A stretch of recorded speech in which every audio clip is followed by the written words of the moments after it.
सुप्रभात बच्चों, मैं खुशबू शर्मा आज की ऑनलाइन क्लासेस में आपका स्वागत करती हूँ। बच्चों, आज हम पढ़ने वाले हैं व्याकरण का हमारा पाठ प्रथम, भाषा, बोली, लिपि और व्याकरण। सबसे पहले बच्चों हम ये जानने का प्रयास करेंगे कि भाषा किसे कहते हैं। तो आप सबके समक्ष प्रस्तुत है यहाँ पर एक चित्र। इस चित्र को आप ध्यान से देखिए। इसमें एक व्यक्ति इशारों के माध्यम से, संकेतों के माध्यम से अपनी बात कह रहा है। यह व्यक्ति आने जाने वाली गाड़ियों को रुकने का और चलने का संकेत दे रहा है। किंतु अपने मन की प्रत्येक बात को संकेतों के माध्यम से व्यक्त करना आसान नहीं है। न ही तो हम प्रत्येक बात को संकेतों के माध्यम से व्यक्त कर सकते हैं और न सामने वाला उसे समझ सकता है। तो फिर केवल संकेतों के माध्यम से अपनी बात को समझना और दूसरों को समझाना आसान नहीं है। इसलिए भाषा बनी। अब भाषा होती क्या है, आइए देखते हैं। भाषा मनुष्य के भावों और विचारों को व्यक्त करने का माध्यम होती है। इसके माध्यम से मनुष्य अपने भावों और विचारों को व्यक्त करता है। मनुष्य के संप्रेषण का एक सशक्त माध्यम भाषा होती है, जिसके द्वारा मनुष्य अपनी बात दूसरों को समझाता है और दूसरों की बातों को समझ पाता है। अब भाषा के द्वारा मनुष्य बोलकर, लिखकर, सुनकर और पढ़कर विचारों का आदान प्रदान करता है। भाषा शब्द जो हमारा है, यह भाष धातु से बना हुआ है। आइए देखते हैं भाषा के कितने रूप होते हैं। भाषा के दो रूप होते हैं। प्रथम होता है मौखिक भाषा, दूसरा होता है लिखित भाषा। मौखिक भाषा में हम बोलकर अपने विचारों को व्यक्त करते हैं और दूसरा व्यक्ति उसे सुनकर समझता है। लिखित भाषा में हम लिखकर अपने विचारों को व्यक्त करते हैं और दूसरा व्यक्ति उसे पढ़कर समझता है। आइए विस्तृत रूप से जानते हैं मौखिक भाषा और लिखित भाषा के विषय में।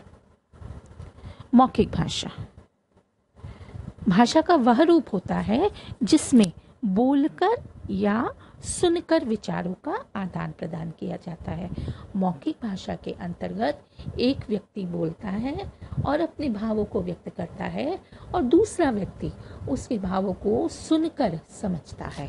इस तरह से मौखिक भाषा में विचारों के आदान प्रदान का माध्यम बोलना और सुनना होता है। मौखिक भाषा के अंतर्गत बातचीत, भाषण देना, कहानी सुनाना आदि उदाहरण आ सकते हैं। प्रथम चित्र में आप देखेंगे दो व्यक्ति आपस में बातचीत कर विचारों का आदान प्रदान कर रहे हैं। दूसरे चित्र में एक व्यक्ति भाषण दे रहा है और दूसरे सभी व्यक्ति उसे सुन रहे हैं। यह विचारों के संप्रेषण का माध्यम है। तीसरे चित्र में दादी माँ बच्चों को कहानी सुना रही हैं। दादी माँ बोलकर अपने विचारों को व्यक्त कर रही हैं और बच्चे उसे सुनकर समझ रहे हैं। भाषा का जो यह रूप है बच्चों, यह स्थायी नहीं होता है। मौखिक भाषा स्थायी रूप से नहीं होती है।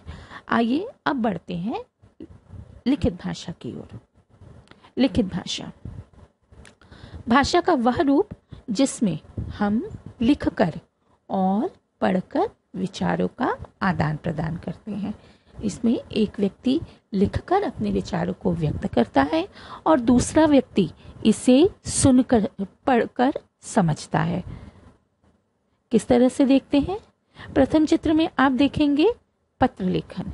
एक व्यक्ति पत्र लिखकर अपने विचारों को व्यक्त कर रहा है और दूसरा व्यक्ति उस पत्र को पढ़कर सामने वाले व्यक्ति के विचारों को समझेगा। दूसरे चित्र में आप देखेंगे समाचार पठन। इस चित्र में समाचार के द्वारा विचारों का आदान प्रदान हो रहा है। तीसरा है पुस्तक पठन।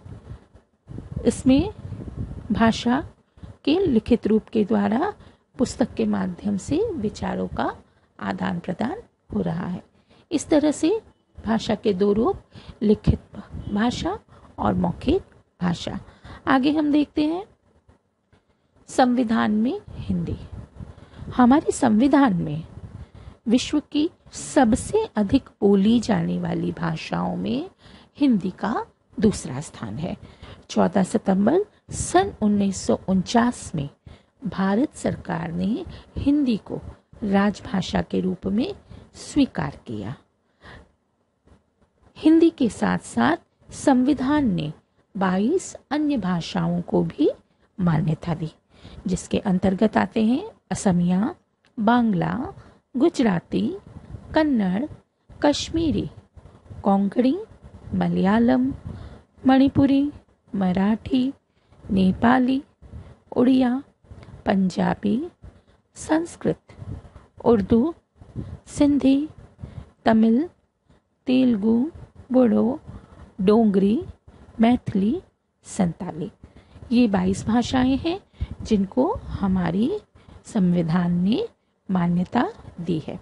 आइए अब बढ़ते हैं आगे हिंदी के अन्य रूपों की ओर। हिंदी भाषा के विविध रूप। संपर्क भाषा, जो भाषा वैचारिक, सांस्कृतिक एवं भाषिक स्तर पर जोड़ने का कार्य करती है। जिस भाषा के द्वारा एक व्यक्ति दूसरे व्यक्ति के विचारों को समझता है और आपस में संपर्क को स्थापित करता है, उसे हम कहते हैं संपर्क भाषा।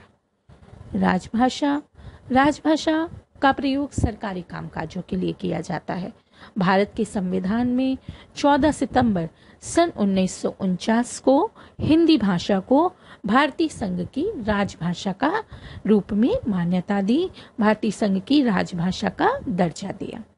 राष्ट्रभाषा, किसी भी राष्ट्र के अधिक से अधिक नागरिकों के द्वारा अपने दैनिक रोज के कामकाज में अपनाई जाने वाली भाषा को हम राष्ट्रभाषा कहते हैं। चौथी है मानक भाषा। बच्चों, आप सभी जानते हैं भारत एक विशाल देश है और भारत में विभिन्न जाति संप्रदाय के लोग रहते हैं, किंतु भारत की इस विभिन्नता में भी एकता इसकी विशेषता है। किंतु इस क्षेत्रीय प्रभाव के कारण हमारी भाषा के भी हमें अनेक रूप दिखाई देते हैं। इसी अनेक रूपों को एक रूपता प्रदान करने के लिए हमारी भाषाविदों ने भाषा के जिस रूप को मान्यता दी वह मानक भाषा कहलाती है। यह भाषा जो होती है वह नियम, जो व्याकरण के नियम है, उन पर पूर्णतः आधारित होती है। इसी भाषा के माध्यम से पत्रिकाओं, साहित्य की रचना की जाती है। आइए बढ़ते हैं भाषा के अन्य रूपों की ओर। बोली और उपभाषा। सबसे पहले हम जानने का प्रयास करेंगे बोली किसे कहते हैं। बोली सीमित क्षेत्र में बोली जाने वाली भाषा के स्थानीय रूप को बोली कहते हैं। बोली में साहित्य की रचना नहीं होती है तथा क्षेत्र के आधार पर यह भाषा का सबसे छोटा रूप होती है। अर्थात हम यह समझ सकते हैं कि अत्यंत ही सीमित क्षेत्र में बोली जाने वाली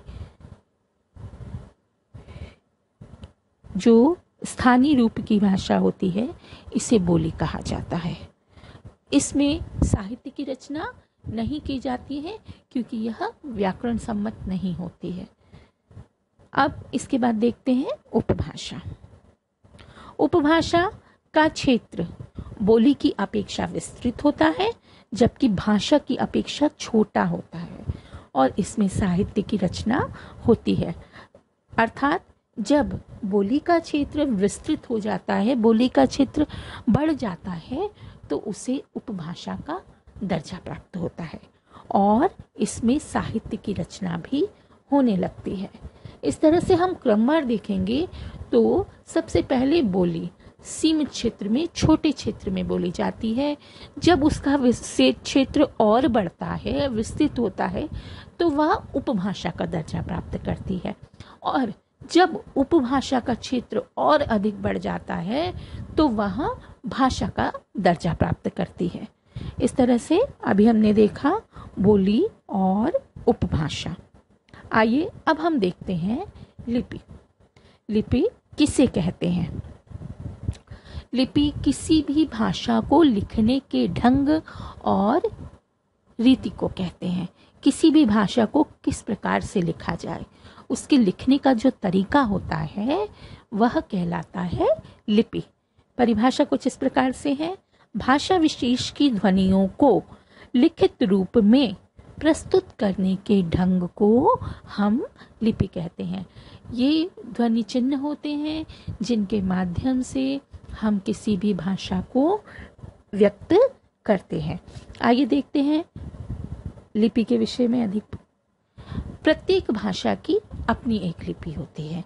जैसे हमारी हिंदी भाषा जो है उसकी लिपि है देवनागरी। संस्कृत भाषा की लिपि भी देवनागरी है। बांग्ला भाषा की लिपि बांग्ला है। मराठी भाषा की लिपि देवनागरी है। पंजाबी भाषा जो है वह गुरुमुखी लिपि में लिखी जाती है। अंग्रेजी भाषा की लिपि को रोमन लिपि कहा जाता है।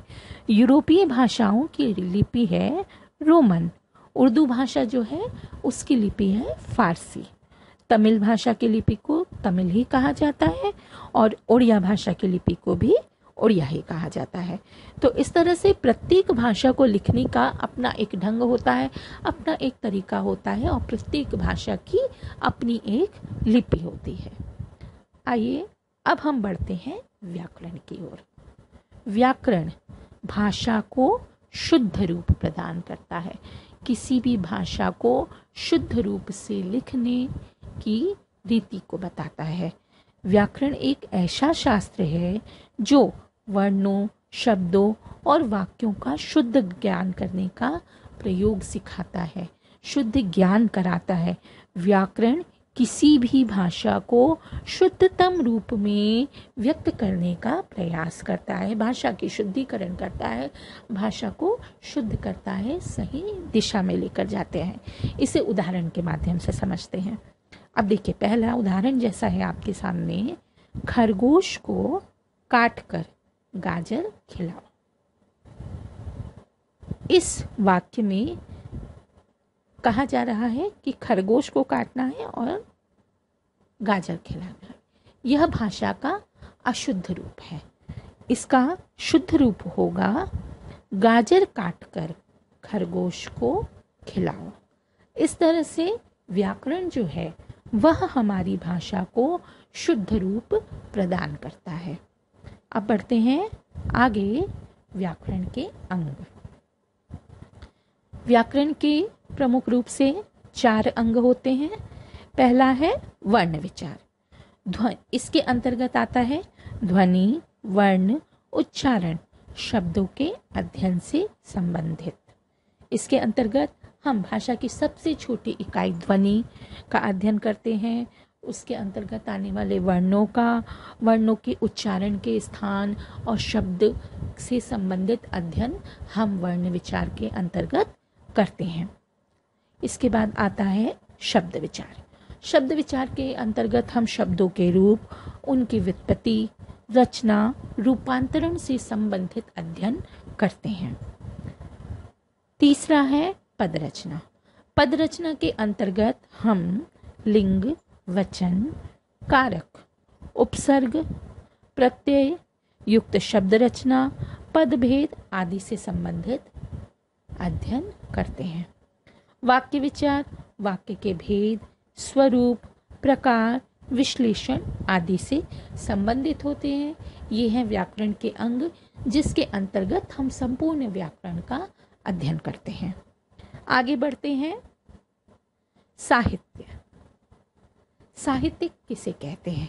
हित सहित लिखित रूप से संजो कर रखे गए भाव विचार ही साहित्य है। साहित्य के द्वारा हमें अच्छी बातें सीखने का सुअवसर मिलता है, तो हमारे ज्ञान को बढ़ाने के लिए हम जिस की रचना की जाती है उसे साहित्य कहते हैं। साहित्य के भी 2 भेद हमें देखने को मिलते हैं, जिनके अंतर्गत प्रथम होता है पद्य साहित्य। पद्य साहित्य के अंतर्गत कविता, दोहे इत्यादि आते हैं। दूसरा होता है गद्य साहित्य। गद्य साहित्य के अंतर्गत कहानी, उपन्यास, एकांकी, संस्मरण, रेखाचित्र इत्यादि आते हैं। इस तरह से बच्चों आज हमने देखा भाषा, लिपि, बोली, व्याकरण से संबंधित बातों का अध्ययन किया। तो हमारी आज की जो वीडियो है ये यहीं समाप्त होता है। धन्यवाद।